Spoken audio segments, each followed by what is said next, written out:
Atin namang alamin ang pinakahuling sitwasyon sa binabahang bahagi ng Barangay Mayombo sa Dagupan City. Makibalita tayo live kay Jasmine Gabriel Galban.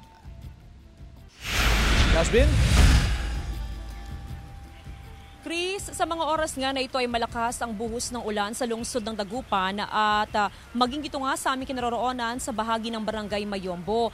Ilang minuto pa lang, Chris, yung lakas ng buhos ng ulan ay bahagyan ng nakararanas ng pagbaha dito mismo sa bungad ng Arzadon Compound. At actually, ayon sa mga residente, ito yung karaniwan nilang problema tuwing panahon ng tag-ulan. Dito sa ating kinaroroonan, Chris, kapag nawala naman na tumila na yung ulan, ay mabilis naman yung pag-subside ng tubig sa may kalsada. Pero ang pinaka-concern nila ay yung doon sa may alternate route na dinadaanan ng mga residente at maging ng mga motorista doon sa may Arzadon Compound dahil halos hindi na mag-subside o humupa yung tubig doon sa lugar kung kaya't napipilitan talaga yung mga residente na lumusong na lamang doon sa baha sa may bahagi nga ng Arzadon Compound.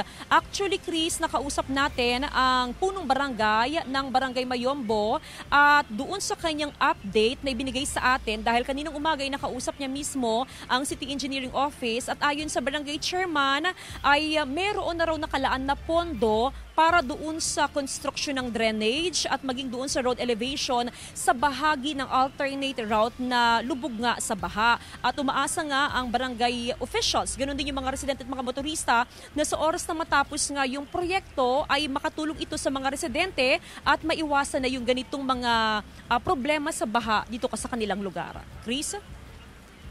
Maraming salamat, Jasmine Gabriel Galban.